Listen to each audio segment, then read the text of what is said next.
வணக்கம், welcome back to chef Deena's kitchen. இன்றைக்கி நம்ம பார்க்க போகிறது ஒரு அருமையான ஸ்நாக்ஸ் தான். இந்த ஸ்நாக்ஸ் வந்து ஆக்சுவலாக வந்து சாவல் பக்கோடா சொல்லுவாங்க. அதாவது அரிசி பக்கோடா, அரிசி போண்டா, சரிங்களா? இது நார்த் சைடில் பண்ணுற ப்ரிப்பரேஷன் தான். இது பர்டிகுலர் குஜராத்தில் பண்ணுவாங்க.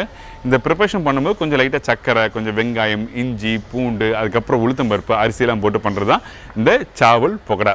அதாவது திருப்பியும் சொல்கிறேன், ரைஸ் போண்டான்னு சொல்லுவாங்க. இதே நம்ம ஆந்திராவில் பார்த்தீங்கன்னா புணுங்குன்னு சொல்லுவாங்க. நம்ம தமிழ் சைடில், தமிழ்நாட்டில் பார்த்தீங்கன்னா இந்த லெஃப்ட் ஓவர் மாவை வச்சு நீங்கள் போண்டா போகிறோன்னு சொல்லுவாங்கள்ல. ஸோ ஒரு ஊருக்கும் வந்து ஒரு சைடில் சின்ன சின்ன சேஞ்சஸ் கொடுத்து பண்ணுறது தான் இந்த ப்ரிப்பரேஷன். இன்றைக்கி நான் குஜராத்தில் எப்படி பண்ணுற மாதிரி உங்களுக்கு இந்த ப்ரிப்பரேஷன் கொடுத்துருக்கேன். இந்த ப்ரிப்பரேஷன் நீங்கள் ஃப்ரை பண்ணி முடித்த பிறகு சாப்பிட முடியும்னா அது லைட்டாக அந்த மைல்டாக அந்த ஒரு காரம், அதுக்கப்புறம் கொஞ்சம் லைட்டாக இனிப்பு தன்மை இருக்கும். அந்த இனிப்புனா ரொம்ப அதிகமான இனிப்பாக இருக்காது, மைல்டான ஒரு இனிப்பாக இருக்கும். அந்த காரம், அந்த இனிப்பு அந்த மாவோட மிக்ஸ் பண்ணி ஃப்ரை பண்ணி சாப்பிட்டா எப்படி இருக்கும் அதே மாதிரி தான் இருக்கும். இப்போ இந்த ப்ரிப்பரேஷன் எப்படி பண்ணுறது பார்ப்போம். அதுக்கு முன்னாடி தேவையான பொருட்கள் பார்த்தலாமா?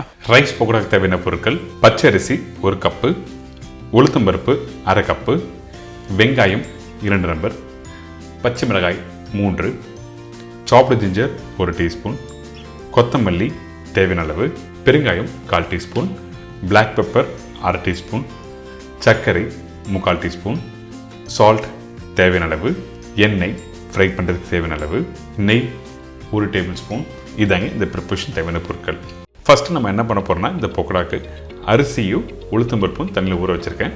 இந்த பச்சை அரிசி நீங்கள் யூஸ் பண்ணும்போது நல்ல குவாலிட்டி பச்சை அரிசி யூஸ் பண்ணுங்கள்.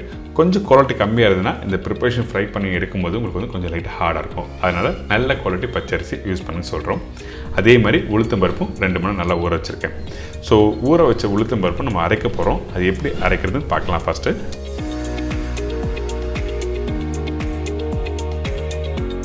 இப்போது இந்த உளுத்தம்பருப்பு நல்லா வாஷ் பண்ணி மிக்ஸி ஜாரில் ஆட் பண்ணுறோம்.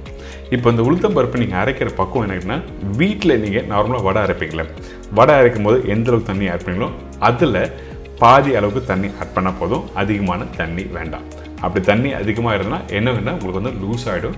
ஃப்ரை பண்ணி எடுக்கும்போது இந்த பக்கோடா வந்து உங்களுக்கு வந்து எண்ணெய் பிடிக்க ஆரம்பிச்சிடும், அப்புறம் சாப்பிட பிடிக்காது. அதனால் கரெக்டான அளவுக்கு நல்லா திக்காக அரைச்சி முடிச்சிருங்க. அதுக்கப்புறம் வந்து அரிசியும் அதை மாதிரி தான் அரைக்க போகிறோம். இப்போ பார்த்தீங்களா, உளுத்தம்பருப்பு அப்படி எடுத்தால் கெட்டியாக விடணும். இந்த மாதிரி பக்குவத்தில் கரெக்டாக இருக்கணும். அதே டைமில் நல்லா அரைஞ்சிருக்கணும். ஒன்றும் பாதே அரைச்சி நீங்கள் யூஸ் பண்ணக்கூடாது. இதுக்கப்புறம் இந்த பச்சை அரிசியில் கொஞ்சம் தண்ணி ஆட் பண்ணி கொஞ்சம் லூஸாக இருந்தால் ஒன்றும் தவறு இல்லை இந்த பச்சை அரிசியில். இதுக்கப்புறம் நல்லா ஃபைனாக அரைச்சி எடுத்துருங்க. அரைச்சி எடுத்த பிறகு இந்த உளுத்தம்பருப்புலேயே ஆட் பண்ணுறோம்.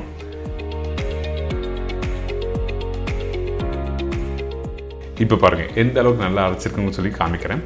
நல்லா ஃபைனாக மலை நல்லா அரைச்சிருக்கணும். கொஞ்சம் கூட குறை இருக்கக்கூடாது. இதுக்கப்புறம் பொடிசாக கட் பண்ணி வச்சுருக்கேன் கொத்தமல்லி ஆட் பண்ணுறோம். அப்புறம் இஞ்சி. ஸோ இஞ்சி வந்து நல்லா ஃபைன் சாப் பண்ணி போடுங்க. கொஞ்சம் பெருசாக போட்டால் சாப்பிடும்போது நல்லா இருக்காது. அதனால இந்த அளவுக்கு பொடிசாக கட் பண்ணி போட்டிருக்கேன். இதுக்கப்புறம் மெயின் இன்க்ரீடியன்ஸ் பார்த்திங்கன்னா இந்த பச்சை மிளகாய்.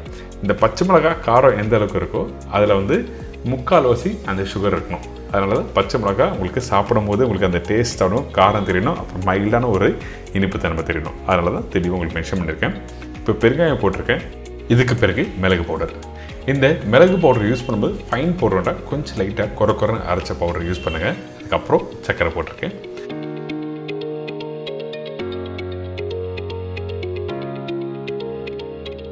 உப்பு தேவையான அளவுக்கு இப்போ யூஸ் பண்ணுறோம்.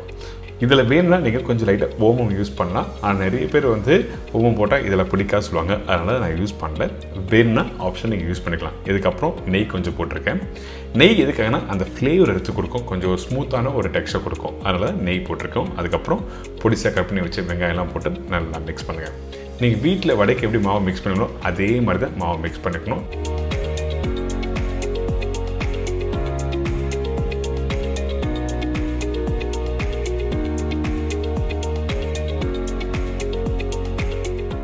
இந்த மாதிரி வந்த பிறகு கையில் எடுத்து காமிக்கிறேன். இப்படி கையில் எடுத்தால் இப்படி விழணும். அப்போ தான் உங்களுக்கு நல்லா சாஃப்டாக வரும். அதே டைமில் எண்ணெய் பிடிக்காது. சரிங்களா? இப்போது ஆயில் சூடாக இருக்குது. 1 by 1 ஃப்ரை பண்ணலாம். எண்ணெய் சூடான பிறகு போடுங்க. அப்போ தான் கரெக்டாக இருக்கும். அதே டைமில் எண்ணெயில் போட்டு முடித்த பிறகு நீங்கள் என்ன பண்ணால் மீடியமான ஃப்ளேமில் இருக்கணும். அப்போ என்னன்னா உங்களுக்கு வந்து அந்த டெம்பரேச்சர் கொஞ்சம் நல்லா சூடாக இருக்க டெம்பரேச்சர் வந்து கொஞ்சம் கம்மியாகும். அதே டைமில் நல்லா கிறிஸ்பியாக வரும். அதுக்கப்புறம் ஃப்ரை பண்ணி எடுத்து நீங்கள் அப்படியே சாப்பிட்டு பாருங்கள், சூப்பராக இருக்கும். அப்படி இல்லைன்னா பூண்டு சட்னி, க்ரீன் சட்னி, அப்படின்னா லால் சட்னி, அதாவது சிவப்பு கலரில் சட்னி பண்ணுவாங்க, புளி சட்னி, அந்த வெல்லம் புளியெல்லாம் போட்டு பண்ணுவாங்க, அந்த மாதிரி சட்னியை தொட்டு சாப்பிட்டிங்கன்னா அந்தளவுக்கு சூப்பராக இருக்கும். கண்டிப்பாக ட்ரை பண்ணி பாருங்கள்.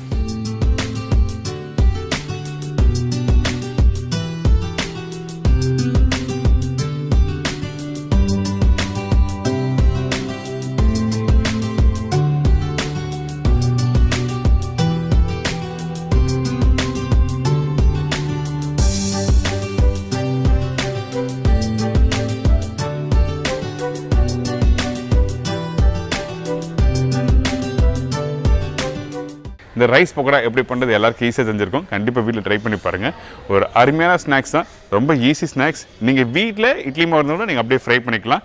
ஒரு ஊருக்கும் ஒரு மாதிரி பண்ணுறது தான். ஸோ இன்றைக்கி நம்ம சேனலில் டக்குன்னு ஒரு சூப்பர் ரெசிபி ஸ்நாக்ஸ் கொடுத்துருங்க. இதே மாதிரி நாளைக்கு இன்னொரு சூப்பர் ரெசிபி செஞ்சுக்கிறேன். நன்றி, வணக்கம், see you, bye, take care.